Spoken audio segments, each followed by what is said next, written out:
Baik, kita lanjutkan. Jadi, dari sini dapat kita substitusikan persamaan 3 ke persamaan 2, kita ganti divergensi E-nya itu dengan del kuadrat atau minus del kuadrat V. Sekarang saya tulis minus del kuadrat V sama dengan 1 per epsilon 0 rho. Nah, ini kita sebut sebagai persamaan Poisson. Jadi ini adalah persamaan Poisson. Jadi dari situ ya, untuk memperoleh persamaan Poisson. Kemudian, jika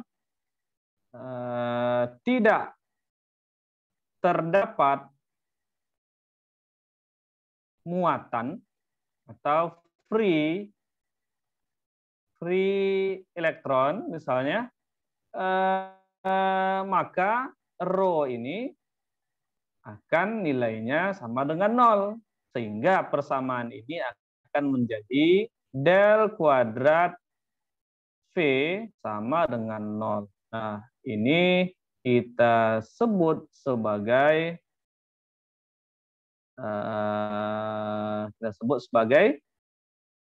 persamaan Laplace. Nah, ini persamaan Laplace. Ini boleh juga ya, saya buat di sini plus, di sini menjadi negatif. Ini saya buat plus juga boleh, negatif 0 ya, tetap 0 ya. Artinya ini del kuadrat V sama dengan 0. Ini del kuadrat V sama dengan negatif 1 epsilon 0 dikali rho. Nah, jadi ini sudah kita peroleh dua persamaan umum dalam termodinamika, yaitu persamaan Poisson dan persamaan Laplace. Sekali lagi, untuk memperoleh kedua persamaan ini, tadi kita melakukan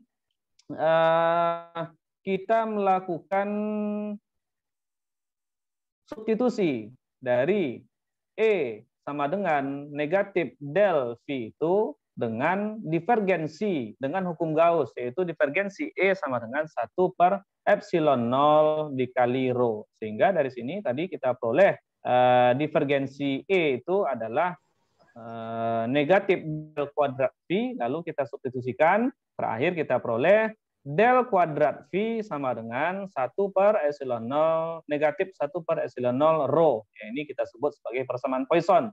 Ketika tidak ada muatan pada suatu benda itu, atau free elektron, kadang dibuat istilahnya itu free charge, bukan elektron. Free charge, maaf ya. Free charge itu rho-nya sama dengan 0. Kenapa? Karena rho itu kan jumlah muatan, rapat muatannya. Jumlah muatan atau massa muatan per satuan, bisa persatuan, banyaknya muatan itu bisa persatuan panjang, bisa persatuan luas, dan bisa persatuan volume. Sehingga untuk free charge itu del kuadrat V sama dengan 0, yang kita sebut sebagai persamaan Laplace. Kita lanjutkan, tapi kalau ada pertanyaan silakan sambil kita lanjutkan ya. Pak, mau nanya Pak. Ya, silakan. Untuk apa persamaan Laplace itu Pak? Kalau misalnya kan hasilnya 0, dari persamaan Poisson sudah dapat dilihat jika muatan tidak ada berarti nilai rho juga 0. Jadi kalau 0 ya nilainya 0. Kenapa harus pakai persamaan Laplace atau diberi nama persamaan Laplace? Nah, misalnya seperti ini.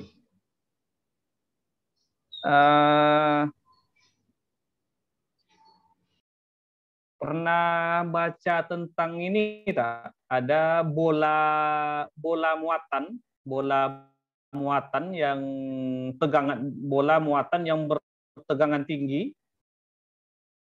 Kemudian ketika kita pegang dan kita menyentuh bumi, kita titik setrumnya. Nah, itu contoh ya. Pembuktian dari persamaan Laplace. Kenapa? Karena padahal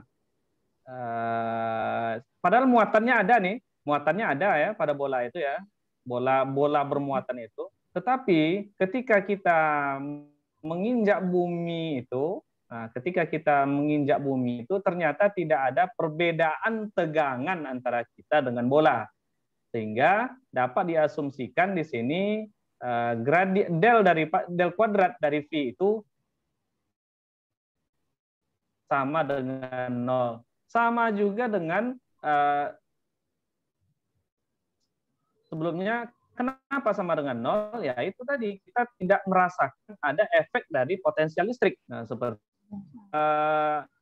pembuktian daripada persamaan Laplace ya, saya pernah baca. Mungkin teman-teman ada juga yang pernah baca ya. Kadang ada foto-fotonya itu di internet banyak.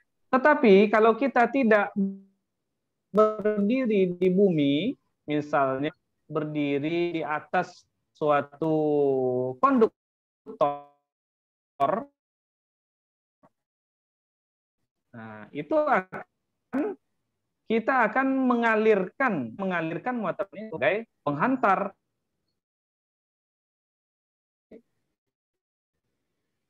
Kepala rambut orang itu akan berdiri-diri, gambarnya seperti itu ya. Jadi itu contohnya ya. Nah, sedangkan untuk persamaan Poisson, nah ini jelas bahwa ketika ada suatu benda yang bermuatan, itu jelas bahwa dia itu sebanding dengan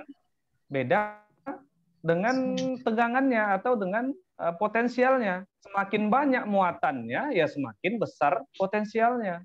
Contohnya ya yang paling mudah kita lihat misalnya ya sebuah kapasitor. Sebuah kapasitor itu ketika semakin banyak kita isi muatan di dalamnya, maka potensialnya juga akan semakin besar. Nah, sehingga kita buat dia berbeda, ada dua lempengan, satu platnya yang sejajar itu positif dan satu negatif, sehingga nanti dia bisa menyimpan beda tegangan. Nah, jadi konsep daripada kapasitor itu diambil dari persamaan Poisson. Contohnya ya. Jadi seperti itu. Oke, ya jelas ya? Ya, Pak. Kalau ada pertanyaan lagi, silakan sebelum kita lanjutkan. Baik, ini menarik ini ya perkuliahannya karena kita ini sambil mengait-ngaitkan apa yang kita pelajari ketika kita belajar dan mengambil mata kuliah medan elektromagnetik sebelumnya.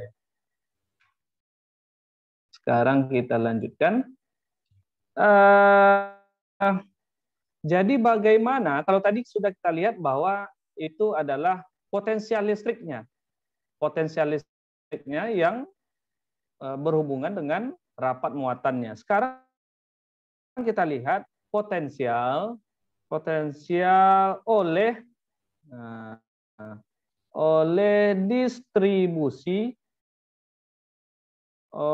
distribusi muatan yang terlokalisasi. Nah, kadang ini ditulis localized charge distribution.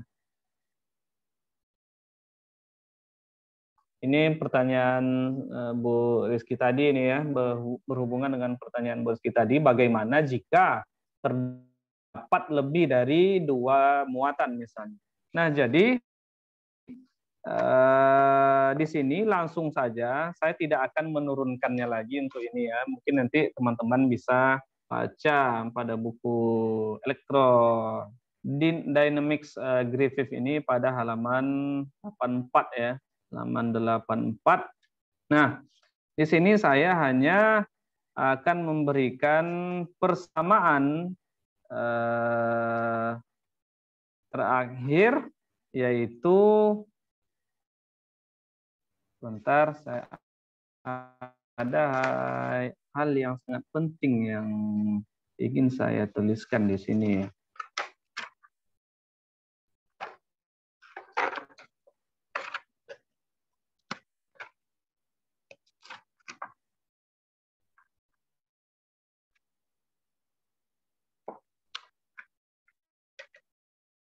Nah, ini jadi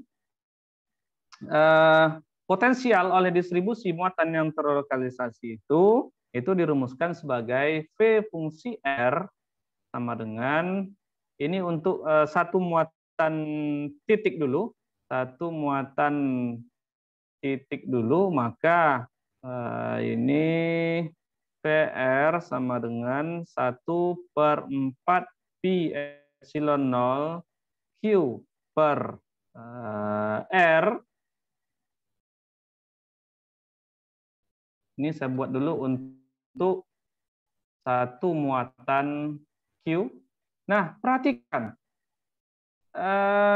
Jika kita lihat persamaan medan listrik, ER kemarin apa? 1/4 pi epsilon 0 Q per R kuadrat. Ya kan? Kemarin sudah kita peroleh. Sehingga di sini dapat kita tuliskan bahwa ada hubungan antara V, R, dan ER. Nah, ini buktinya. Yang tadi sudah kita lihat ya, bagaimana hubungannya, ya tinggal kita buatkan saja ya. Artinya E itu sama dengan 1/1 atau saya buat V R hasilnya ini dikali 1/R lagi kan, 1/R. Nah, kira-kira seperti itu hubungannya, 1/R dikali VR. Ini kan kalau kita masukkan nilainya kan sama nih ya, kiri dan kanan. ER 1/4 pi epsilon 0 Q per R kuadrat ini sama dengan 1/R dikali 1/4 pi epsilon 0 Q per R kuadrat. Karena ada 1/R dikali R. Jadi 1/R kuadrat juga sama. Jadi ini hubungannya ya. Itu yang ingin saya sampaikan. Nah, lalu untuk distribusi muatan yang kontinus ini dalam artian seragam. Nah, ini yang saya sempat saya jelaskan tadi sedikit ketika Bosky nanya. Kita bisa menghitungnya ketika dengan asumsi muatan tersebut terdistribusi secara seragam. Sehingga diberikan V R sama dengan, ini langsung saja, 1/4 pi epsilon 0 integral dari 1/R dikali dq. Nah, di mana integrasi dari dq itu adalah distribusi muatan. Nah, seperti itu.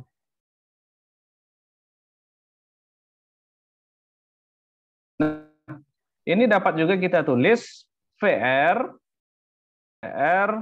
sama dengan 1/4 pi epsilon 0. Nah, ini dalam bentuk volume ya. Integral dari rho sebagai fungsi R. Rho adalah kerapatan dibagi dengan R.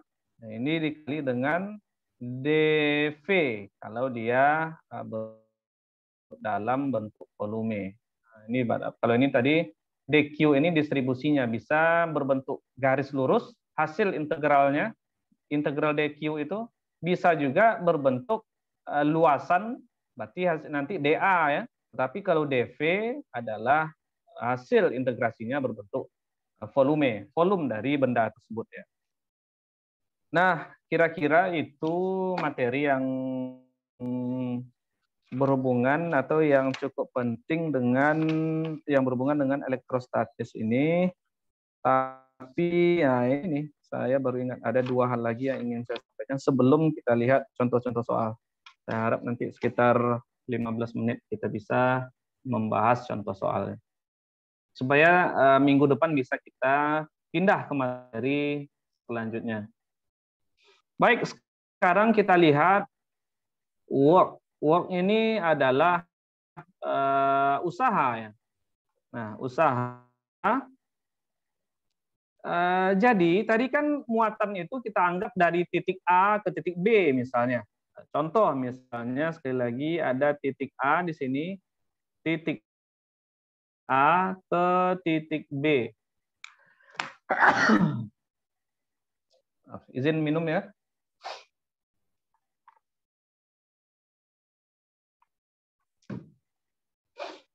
Titik A ke titik B.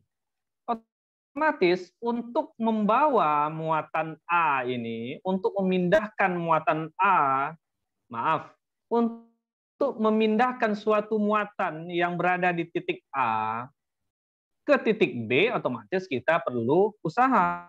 Nah, kenapa? Untuk memindahkan partikel itu ya perlu usaha ya. Kenapa?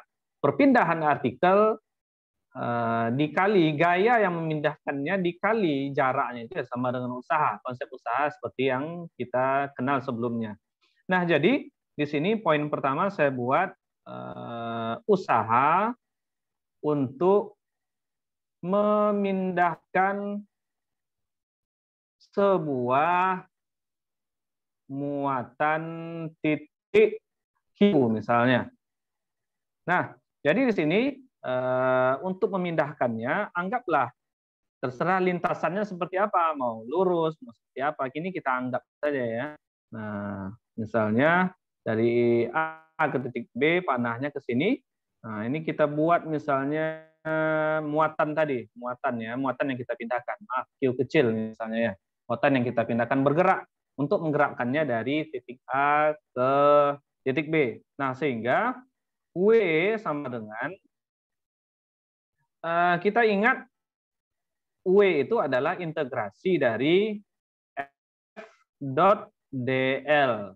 Nah, ingat, usaha sama dengan gaya dikali jarak perpindahan. Di sini kita buat DL. Elemen DL itu adalah elemen perpindahan. Hasil dari integrasi dot DL itu adalah lintasan perpindahan yang dilakukan oleh muatan titik Q tersebut. Sehingga ini dapat kita tuliskan sama dengan min Q integral dari A sampai B E dot DL. Pak, dari mana Pak? Kok tiba-tiba muncul seperti itu? Ingat, F itu kemarin adalah Q E hubungannya ya. Jadi F itu gaya sama dengan muatan dikali muatan uji kita Q besar dikali dengan E. Sehingga kita masukkan ke persamaan ini, kita akan memperoleh minus A sampai B E dot DL. Nah, ini lagi-lagi hasilnya sama dengan, ini sama dengan, saya buat di bawah sini ya, sama dengan Q hasil integral E dot DL ini. Nah, E dot DL ini dapat kita buat sebagai nilai dari V fungsi B, V dari potensial di titik B dikurang potensial di titik A. Nah, seperti ini ya. Sehingga sekarang dapat saya tuliskan yaitu W usaha sama dengan QVB dikurang VA. Saya tulis di sini sekali lagi, W usaha sama dengan Q muatan yang kita pindahkan itu. Nah, ini sama dengan potensial di titik B dikurang dengan potensial di titik A. Nah, ini sama ini. Nah, ini kita hubungkan E dot DL ini, sekali lagi E dot DL itu dengan integral E dot DL A sampai B ini kita hubungkan dengan tegangan yang tadi sudah kita bahas ketika sebelum kita memperoleh persamaan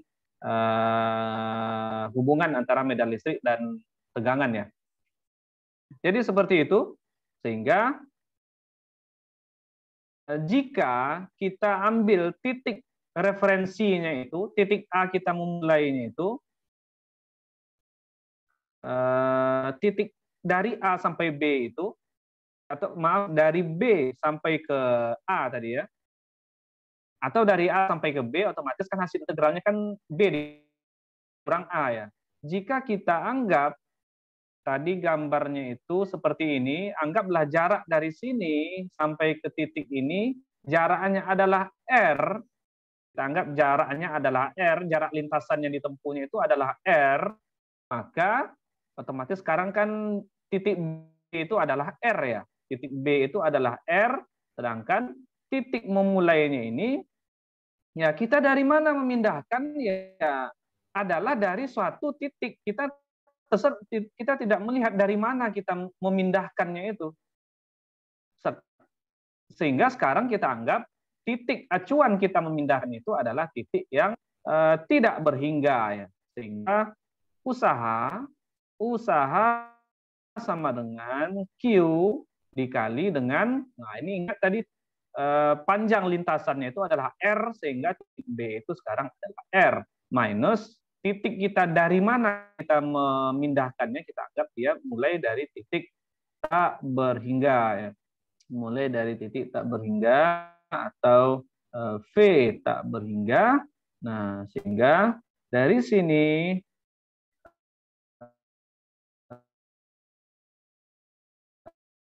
sekali lagi kita tidak melihat kita dari mana memindahkannya, tetapi kita hanya melihat kita memindahkan dari titik tersebut ke titik B yang berjarak R dari titik tempat kita memindahkannya. Sehingga ini bisa kita neglected kan, atau bisa kita abaikan. Atau usaha sama dengan Q dikali tegangan sebagai fungsi R. Inilah usaha yang diperlukan untuk memindahkan suatu muatan. Nah, bagaimana jika terdapat banyak muatan, maka usaha yang diperlukan, usahanya adalah, ini langsung saja tidak saya turunkan lagi, hasilnya sama dengan W sama dengan setengah dari sigma I sama dengan 1 sampai N QI. Jadi nanti akan Q1, Q2, dan seterusnya sampai N, ada banyak muatan dikali dengan tegangan sebagai fungsi RI. Kenapa RI? Karena jaraknya ke masing-masing muatan itu. RI itu jarak ke satu, jarak kedua, dan seterusnya. Jadi kita peroleh dua persamaan usaha untuk memindahkan suatu muatan titik, dan usaha yang diperlukan untuk memindahkan distribusi muatan. Nah, terakhir materi untuk hari ini, sebelum kita lihat contoh soal, materi terakhir, energi. Nah, setelah usaha, sekarang kita lihat energi. Energi dari distribusi muatan ya, muatan seragam ya. Jadi kita lihat bagaimana energi yang dibangkitkan oleh distribusi muatan seragam itu. Jadi di sini diberikan P sama dengan setengah integral dari rho V dikali dV. Nah, ini kita buat langsung saja energinya. Kenapa? Karena usaha itu, ingat, usaha itu juga merupakan energi. Di dalam konsep energi mekanik, kita mendefinisikan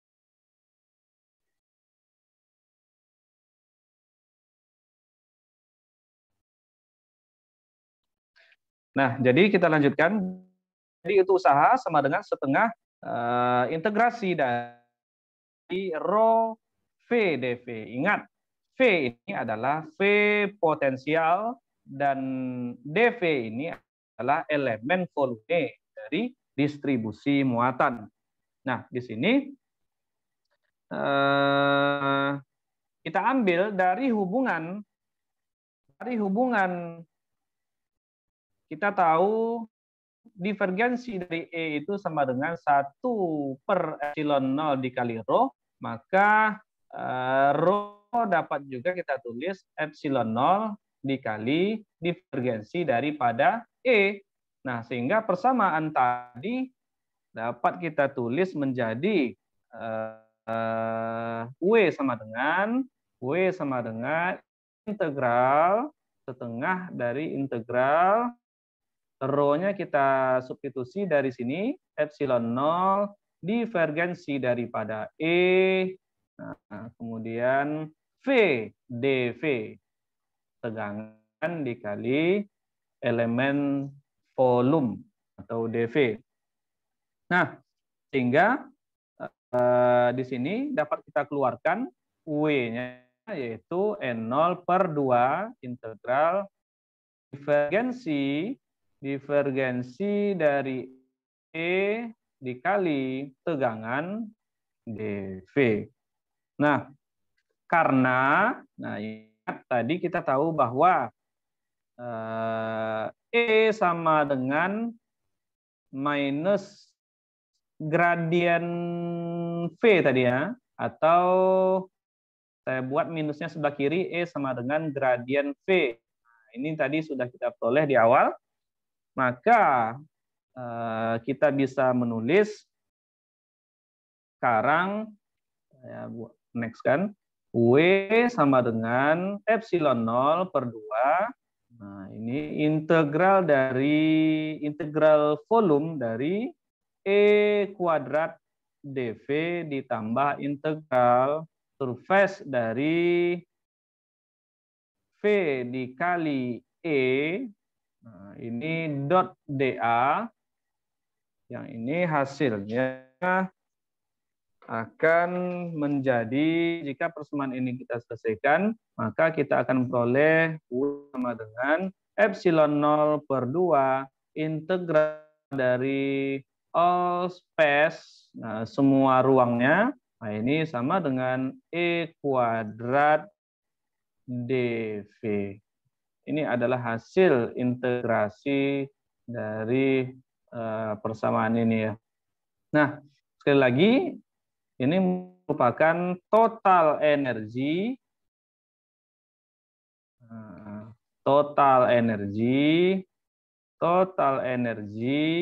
yang dibangkitkan oleh distribusi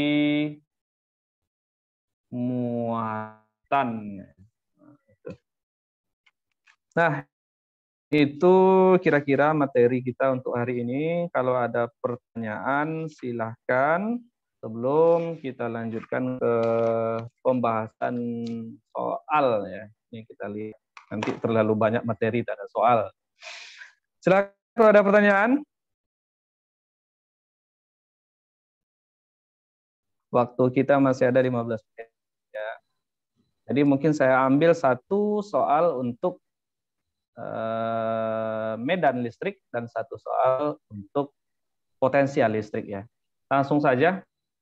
Ini zoom-nya jatah tinggal 10 menit ya. Jadi ini ada sebuah soal. Nah, kalau yang sudah saya jelaskan ini pembahasan soal soal medan listrik ya. Medan listrik. Minggu kemarin sudah pernah kita sentuh bagaimana medan listrik yang dirasakan pada distribusi muatan pada kawat atau pada batang yang panjang ya misalnya. Dan juga sudah sempat saya sampaikan bahwa muatan yang dirasakan, medan listrik yang dirasakan di pusat sebuah bola, di mana pada permukaan bola itu terdistribusi muatan secara merata, maka E-nya sama dengan 0 ya. E di pusat di sini ya, di mana E 0 di pusat bola yang permukaannya terdistribusi Q merata ya, secara merata. Nah, sekarang pada soal ini kita akan lihat kebalikannya. Kalau tadi kan muatannya pada ini ya, pada permukaan ya. Sekarang bagaimana jika ini anggap bola, lalu ada muatan titik Q, katakanlah muatan positif di pusat bolanya itu, lalu berapa medan listrik yang kita rasakan di permukaan bolanya? Kebalikan dari yang tadi. Nah, yang ini berjari-jari R misalnya. Nah, langsung saja otomatis E itu kan nanti akan menembus permukaan bola itu di setiap sisi. E akan menembus permukaan bola di setiap sisi. Yang dia itu tegak lurus, pasti tegak lurus terhadap permukaannya. E terhadap A itu saling tegak lurus. A itu adalah luasan dari permukaan bola ini ya. Sehingga dari hukum Gauss kita punya persamaan kemarin, flux magnetik itu sama dengan EA, di mana fluxnya itu, flux juga kita definisikan kemarin Q per epsilon 0, maka dapat kita tulis bahwa E dikali A sama dengan Q per epsilon 0 dari dua persamaan ini ya. Atau A-nya apa? A-nya adalah luas permukaan bola ini. Apa luas permukaan bolanya? Adalah 4pi R kuadrat sama dengan Q per epsilon 0. Maka E yang kita rasakan di permukaan bola, ini sama dengan Q per epsilon 0 4pi R kuadrat. Nah, yang ini kita kan tahu ya, bahwa 4pi epsilon 0 itu kan adalah konstanta K ya, seper epsilon 0 4pi itu adalah konstanta K. Sehingga E sama dengan K Q per R kuadrat. Nah, ini adalah E yang dirasakan pada sembarang titik di permukaan bola. Terserah di mana saja, selagi itu di permukaan bola, E-nya sama dengan K Q R per R kuadrat. Sekarang bagaimana jika tadi kan di permukaannya tuh terdistribusi merata. Kalau bolanya padat, bola pejal, bola padat, pejal, mengandung distribusi muatan yang homogen. Distribusi muatannya homogen. Nah, sekarang misalnya tentukan E di suatu titik di dalam bola tersebut. Nah, bola yang mengandung distribusi muatan yang homogen, ini jari-jarinya adalah R besar ya, kita buat tadi ya, jari-jari bola ya, jari-jarinya R. Tentukan E di suatu titik di dalam bola tersebut yang berjarak R kecil dari pusat bola pejal misalnya. Nah, otomatis kita gambarkan ini ada bola pejal, anggap bulat ya. Dan ini adalah jari-jarinya R. Di mana pada bola pejal ini pasti nanti akan ada kerapatannya ya. Kerapatannya misalnya rho, rapat muatan persatuan volumenya. Nah, sehingga dari sini kita ingin menentukan satu titik di dalam bola. Di mana? Misalnya di sini misalnya, yang berjarak R ya. Nah, ingat selagi dia jaraknya R dari pusat ini, berarti dia sama. Otomatis ada bola baru di dalam bola tadi yang jari-jarinya adalah R. Sehingga sekarang di semua titik pada yang berjarak R kecil ini di dalam bola itu sama medan listriknya. Nah, sekarang kita lihat besarnya seperti apa. Nah, otomatis dari persamaan Gauss tadi kita peroleh bahwa flux sama dengan seper epsilon Q atau EA sama dengan Q per epsilon 0. Nah, ingat EA ini kan sering tegak lurus ini ya, menembus luasan. Ingat bahwa A ini adalah luasan yang ditembus oleh medan listrik E. Luasan mana yang ditembus itu? Perhatikan pada gambar. Luasan yang ditembus itu adalah luasan bola yang berjari-jari R kecil ini. Yang berjari-jari R kecil, luasan bola yang di dalam ini yang ditembus oleh E itu ya. Nah, otomatis E dikali luas A itu adalah luas bola yang di dalam itu, yaitu 4pi R kuadrat 4 pi R kuadrat. Nah, sama dengan Q per epsilon 0. Sekarang baru kita tinjau Q. Nah, tinjau jumlah muatan Q. Otomatis muatan yang berpengaruh sekarang tidaklah semua muatan yang berada di dalam bola pejal, melainkan semua muatan di dalam bola pejal, tetapi hanya yang berada di dalam bola kecil. Nah, jadi bisa dipahami ya, semua muatan yang hanya berada di dalam bola kecil saja, walaupun masih ada di luar bola kecil ini muatan. Jadi di antara R kecil dan R besar ini kan masih ada muatan ini, di antara bola kecil dan bola besar, tetapi tidak kita perhitungkan. Yang kita perhitungkan adalah bola yang adalah muatan yang di dalam bola yang kecil ini saja, yang merupakan bagian dari muatan bola besar. Sehingga dari rumus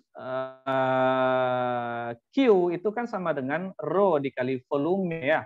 Nah, maka ini bisa kita tulis juga Q sama dengan rho volume, ini volume aksen dibagi dengan volume. Volume aksen ini adalah volume bola kecil kita bandingkan terhadap volume bola besar untuk memperoleh volume bola kecil ini. Sehingga Q sama dengan rho, nah V kecil tadi apa? 4/3 volumenya pi R pangkat 3, R kecil ya, dibagi dengan 4/3 pi V-nya adalah volume bola pejal, yaitu R pangkat 3. 4/3 pi, 4/3 pi kita coret, maka Q sama dengan rho R pangkat 3 dibagi dengan R pangkat 3. Nah, kita substitusikan persamaan ini, kita akan peroleh P sama dengan, saya bawa ke kanan 4 pi R kuadrat, Q, maaf, Q saya rubah sekarang. Saya rubah, akan menjadi Q-nya berarti rho R pangkat 3, rho R pangkat 3 per R pangkat 3. Nah, ini per epsilon 0 ya. Seperti ini ya. Ini dikali 1/4 pi R kuadrat. Nah, seperti itu. Sehingga apa yang kita bisa tulis dari persamaan ini bisa kita ambil, maaf ya, nanti kita masuk lagi sebentar ya. Ini sebentar lagi tinggal zoom-nya. Maka E sama dengan, saya tulis ulang di sini 1/4 pi epsilon 0, saya ambil ke sini 1/4 pi epsilon 0-nya, tinggal di sini rho R pangkat 3 per R pangkat 3 dikali 1/R kuadrat.